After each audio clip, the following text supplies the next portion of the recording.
আচ্ছা, ভাবুন তো, হাতে একদম টাকা নেই, কোনো দামি ল্যাপটপ বা ক্যামেরা কিচ্ছু নেই। তারপরেও কি অনলাইন থেকে আয় করা সম্ভব? অনেকেই হয়তো বলবেন এটা অসম্ভব। কিন্তু আজকের এই বিশ্লেষণে আমরা ঠিক এটাই দেখব, কিভাবে প্রায় শূন্য থেকে সামান্য কিছু রিসোর্স দিয়ে আয়ের একটা রাস্তা তৈরি করে ফেলা যায়। চলুন তাহলে শুরু করা যাক। আমাদের জীবনের সবচেয়ে বড় বাধাগুলোর একটা হলো সময়, তাই না? ধরুন সারা দিনের সব কাজ সামলে নিজের জন্য রোজ মাত্র 1 ঘন্টা সময় বের করা যাচ্ছে।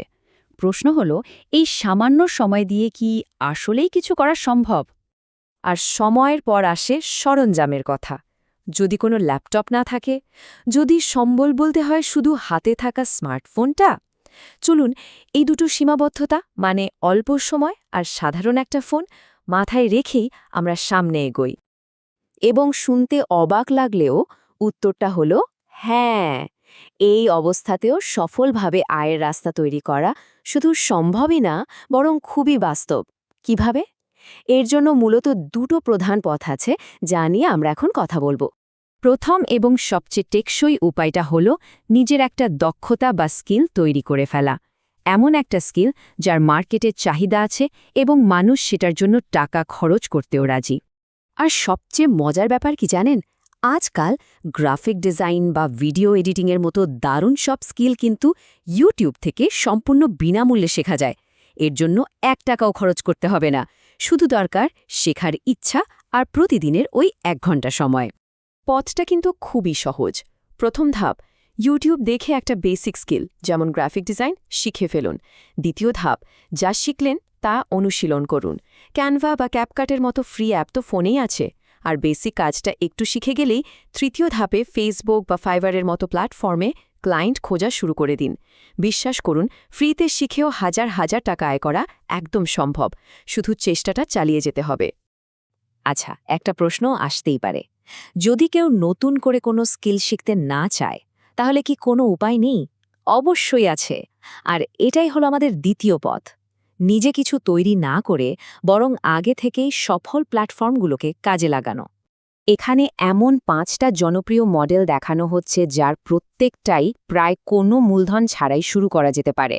যেমন ধরুন, affiliate marketing, print on demand, short video content তৈরি করা, ফেসবুক ভিত্তিক ব্যবসা, এমনকি রিসেলিংও।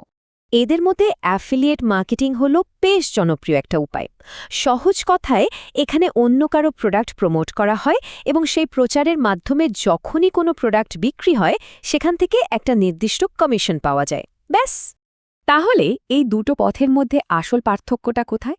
দেখুন, প্রথম পথে মানে স্কিলের পথে আসল সম্পদ হলো নিজের শেখাটা, নিজের দক্ষতা। আর দ্বিতীয় পথে মানে প্ল্যাটফর্মের পথে মূল শক্তি হলো প্রচার করার চেষ্টাটা। একটা হলো পরিষেবা ভিত্তিক, আরেকটা হলো বিক্রয় ভিত্তিক। তবে শুনুন, কোন পথটা বেছে নেওয়া হলো তার চেয়ে অনেক বেশি গুরুত্বপূর্ণ হলো মানসিকতা। কারণ পথ যেটাই হোক না কেন, কিছু বিষয় কিন্তু সবার জন্যই এক। এখানে সবচেয়ে বড় চ্যালেঞ্জ হলো ধৈর্য।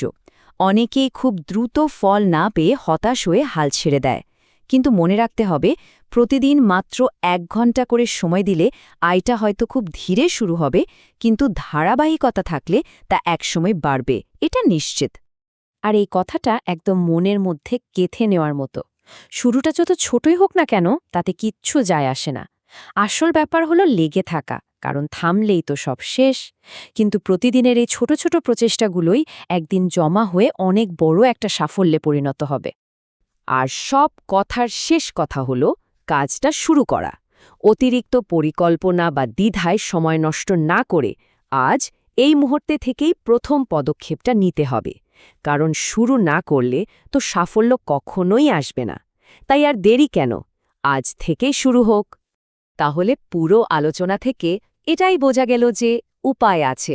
এখন প্রশ্ন একটাই, প্রথম পদক্ষেপটা কি হবে?